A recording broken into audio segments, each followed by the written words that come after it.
ప్రజల సమస్యల పరిష్కారం కోసం కొప్పవరంలో రాజ్యసభ సభ్యులు ఎంపీ స్థాన సతీష్ బాబు కార్యాలయంలో 15వ వారం ప్రజా దర్బార్ కార్యక్రమం నిర్వహించారు. పింఛన్లు, విద్య, ఇళ్ల స్థలాలు, ఉపాధి తదితరాలకు సంబంధించి 22 అర్జీలు వచ్చాయి. వాటిలో వ్యక్తిగత, వైద్య సంబంధ 4 అర్జీలను వెంటనే పరిష్కరించామని, మిగతావి ఆయా శాఖల అధికారులకు బదలాయించామని కార్యాలయ ఇన్ఛార్జ్ మేఘా లక్ష్మణమూర్తి తెలిపారు.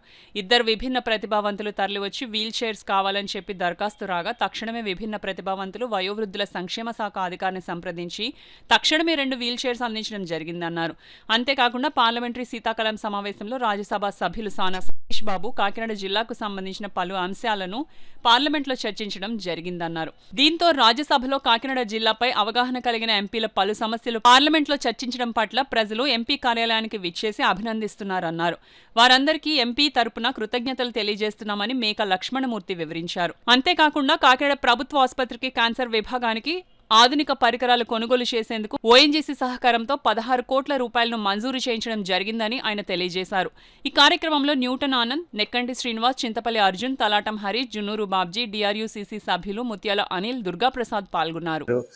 ఫౌండేషన్ చైర్మన్ హరీష్ గారు, డిఆర్సీసీ మెంబర్ అనిల్ గారు, అర్జున్ గారు, అనేక మంది ఒక టీం సభ్యులుగా విడదీసి జాబ్ రిక్వెస్ట్లకు కూడా ఒక టీంని ఏర్పరచడం చాలామంది ఆనందిస్తున్నారు. ముఖ్యంగా ఈ గత వారంలో వాస్తవ విషయం ఏమిటంటే, గత వారం రోజుల్లో పార్లమెంటు నందు మా సానా సతీష్ బాబు గారు ఎంపీ, రాజ్యసభ ఎంపీ సానా సతీష్ గారు అనేక సమస్యల పట్ల ప్రణాళికాబద్ధంగా ఆలోచన విధంగా మాట్లాడడం వల్ల ప్రజలు నేరుగా ఆఫీస్కి వచ్చి అభినందనలు తెలియజేశారు. వారందరికీ కూడా మేము ప్రత్యేకంగా అభినందనలు తెలియజేస్తున్నాం. ముఖ్యంగా నిన్నగాక మొన్న గవర్నమెంట్ హాస్పిటల్కి సంబంధించి క్యాన్సర్ రేడియేషన్ పరికరాల గురించి ఓఎన్జీసీతో సంయుక్తంగా ఇక్కడ 16 కోట్ల రూపాయలు ఈ కాకినాడ నగరానికి తీసుకురావడం ప్రజలందరూ కూడా ఎంతో ఆనందం వ్యక్తం చేస్తున్నారు.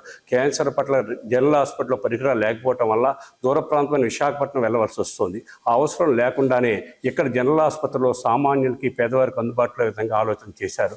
ఈ ప్రాంతంలో పుట్టి పెరగటం వల్ల అయినా అనేక సమస్యల పట్ల అవగాహన ఉంది. ప్రతి నిత్యము కూడా పార్లమెంట్లో ఈ ప్రాంతం గురించి, ఈ ప్రాంత అభివృద్ధి గురించి, ఇక్కడ సమస్యల గురించి నేరుగా ప్రస్తావిస్తున్నారు. ముఖ్యమంత్రి గారి దృష్టికి కూడా, పవన్ కళ్యాణ్ గారు, లోకేష్ గారి దృష్టికి కూడా ఆయన తీసుకువెళ్ళడం జరుగుతుంది. పార్లమెంట్లో ఆయన సంబంధించిన ప్రశ్నలు వేస్తూ ఉండడం వల్ల ఈ ప్రాంత ప్రజలందరూ కూడా ఈ ప్రాంత సమస్యలు కూడా ఈ గ్రీవెన్స్ తీసుకురావడం జరుగుతుంది. ముఖ్యంగా పెట్రోలియం ఉత్పత్తులు, చమురు, నిక్షేపాల గురించి, పర్యాటక రంగం గురించి, కాకినాడ అండర్ డ్రైనేజ్ గురించి అనేక సమస్యల పట్ల ఆయన మాట్లాడుతూ ఉన్నారు. ప్రతి నిత్యము కూడా ఈ పార్లమెంట్కి, జిల్లాకి ఏం చేయగలగాలని చెప్పి ఒక టీంని కూడా ఆయన స్పెషల్ స్కిల్ టీంని ఏర్పరిచారు. ఈ ప్రజలందరితో కూడా ఆయన ఈ ఉదయం మాట్లాడారు. ఇక్కడికి వచ్చి ఆఫీస్ వచ్చిన ప్రజలతో కూడా ఆయన మాట్లాడారు. చాలా ఆనందం వ్యక్తం చేస్తున్నాం. ఈ ప్రజా దర్బార్ ప్రజలకి మరింత గౌరవం పెరగాలి, ప్రజలు మరింత అభిమానం చూపిస్తున్నారు కాబట్టి మీరందరూ బాధ్యతగా పనిచేయాలని కూడా మాకు ఆదేశాలు ప్రతిరోజు ఇవ్వడం జరుగుతుంది. ఎంపీ సానా సతీష్ బాబు గారికి అభినందనలు తెలిపి ప్రజలందరికీ కూడా మీడియా ద్వారా అభినందనలు తెలియజేస్తున్నాం. మా టీం సభ్యులందరూ కూడా ఎంతో కృషితో పట్టుదలతో చేస్తున్న వారందరికీ కూడా ఎంపీ గారి తరఫున మేము అందరూ అభినందనలు తెలియజేస్తున్నాం.